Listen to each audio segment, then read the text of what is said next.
Brazil దేశంలో statue of బొమ్మ పెద్దది పెట్టారట, పెద్దది. అందరూ ఇక చూడాలి, దాని లోపల మళ్ళీ పెట్టున్నాయి, అయిపోవచ్చు.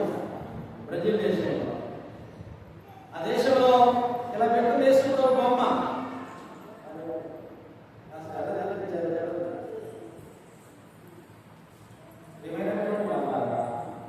అనుభవాన్ని చేతిలోకి రావాలని దేవుని యొక్క ఉద్దేశం. నా చేతిలోకి వస్తావా? నా చేతిలోకి రావాలని మూడవ మాట, ఇదిగో అమ్మా, ఇదిగో నీ కుమారుడు, ఇదిగో నీ తండ్రి. ఇదేంటంటే ఆదరణ, కంఫర్టబుల్ ఆదరణ కావాలి. తల్లికి ఆదరణ కావాలంటే కుమారుడు కావాలి. ఒక కుమారుడికి తల్లి కావాలంటే ఆదరణ కావాలి. యేసు చూశాడు, ఈ తల్లిని చూసేది ఎవరిక? ఈ మరియమ్మని నా తల్లిని చూసి కావాలని చూస్తే యేసు ప్రభువు సహోదరులు వెళ్ళిపోయారు, యేసు ప్రభువు యొక్క శిష్యులు కూడా వెళ్ళిపోయారు. మమ్మల్ని కూడా సిలువ వేస్తారని యోహాను శిష్యుడైన యోహాను అక్కడే ఉన్నాడు. ఆ బాధ్యతను యేసు ప్రభువు యోహానికి, అమ్మా మరియమ్మ, ఇక్కడి నుంచి బాధ్యతలు యోహాను, ఇదిగో తల్లిని నీ తల్లిలా చూసుకో, నా తల్లిలాగా చూడబాలి. 12 గంటల నుండి ఉదయం 9 గంటల నుండి 12 గంటల వరకు 3 మాటలు, 12 గంటల నుండి మరణించేంత వరకు మిగతా 4 మాటలు. 12 గంటలకల్లా ఆ దేశం అంతా ఏమైపోయింది తెలుసా? చీకటి పడిన తర్వాత నా దేవా, నా దేవా, ఎందుకు నీవు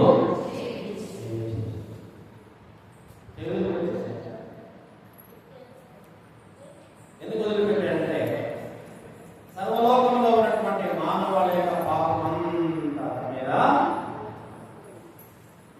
ఇంకా పరిశుద్ధునికి పాపకి ఏ సంబంధం? ఇంకా సంబంధం లేదు. అందుకని దేవుడు అది ప్రవచనమైనటువంటి వాక్యం. ఇందాక అమ్మ బాబా చెప్పు, నా దేవా, నా దేవా, నన్నేలా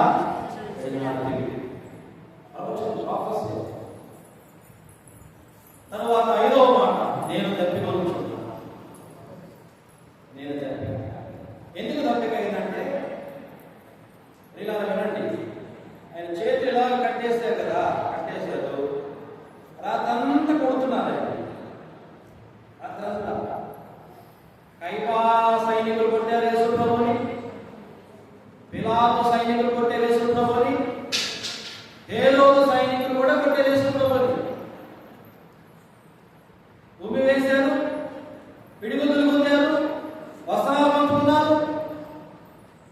ఆయన శరీరం అంతా ఏమైపోయిందంటే నాలుగు వలె దున్నబడిందంట, దున్నబడింది. యెషయా అన్నమాట, నా శరీరము నాలుగు వలె దున్నబడినది, కొట్టువారికి నా వీపును అప్పగించింది, వెంట్రుకలు పెరిగిపోయే వారికి నా చెంపలు అప్పగించింది. ఆయన శరీరంలో ఉన్నటువంటి బ్లడ్ అంతా కూడా ఏమీ లేదు. శరీరంలో బ్లడ్ లేకపోతే అవయవాలు పనిచేయవు. ఇంకా అవయవాలు పనిచేయవు కదండి. ఇక్కడ మన అందులో డాక్టర్ ఉన్నారు, అవయవాలు పనిచేయవు. ఇంకా kidneys failure, liver is failure, heart is 72 times 72 సార్లు కొట్టుకోవాలి నిమిషానికి. హార్ట్ బీటింగ్ కూడా తక్కువ కొట్టుకుంటా ఉంది, తక్కువ కొట్టుకుంటా ఉంది. అది శరీరంలో ఇంకా ఏమి లేదు, ఇంకా నిష్ప్రయోజనం అయిపోయినా ఏమి లేదు. ఇంకా అసలు ఇంకా ఒక మాట చెప్పాలంటే, మనం పీల్చుకునే గాలి వదలాలంటే ఈ శరీరం అంతా కదులుతుంది కదా, శరీరం అంతా కదులుతుంది. ఒకసారి ఈ శరీరం ఒక్కసారి ఇలా పైకి వెళ్ళి మనకి అంటే మన శరీరం బాడీ కొద్దిగా స్ప్రెడ్ అవుతుంది అన్నమాట. అంటే యేసు ప్రభువారికి కూడా ఊపిరి పీల్చుకోవడానికి కూడా అలా అలా అలా ఉందనుకోండి, అలా పీల్చాడనుకోండి, శరీరం భద్రమంతులుగా పైకి అంటే లాస్ట్ స్టేజ్ అనమాట.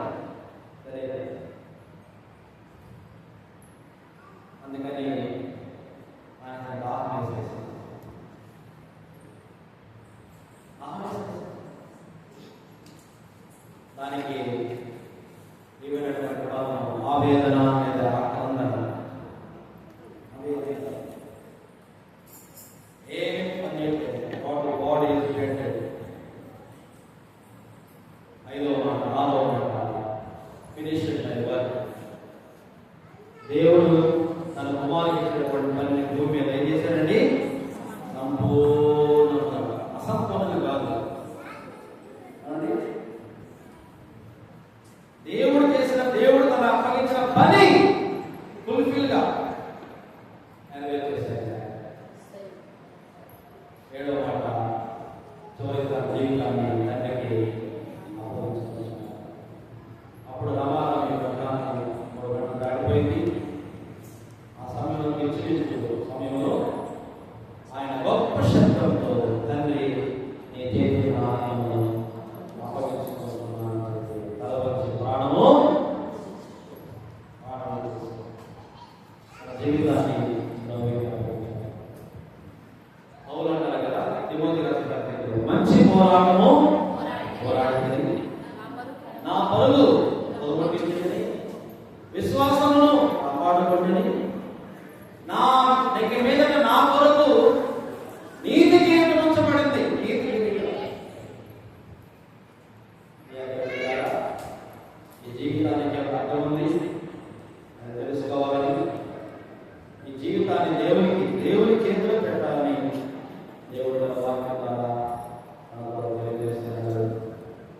కాబట్టి సంపూర్ణత ఫుల్ఫిల్ ఏది కూడా లేదు. నా జీవితాన్ని ప్రభువుకి సమర్పణ చేశాడు, ప్రారంభించాడు. కాబట్టి ఈ 7 మాటలు జ్ఞానాంశము మాటలో దాన్ని గమనించి మన మనస్సులు, మన హృదయాలు ప్రభు వైపు తిప్పుకొని, ప్రభువుకి మన జీవితాలు సమర్పించి ప్రభు కొరకు జీవించడానికి మన సరిపడగా తలవంతులుగా ప్రార్థన చేస్తున్నాం.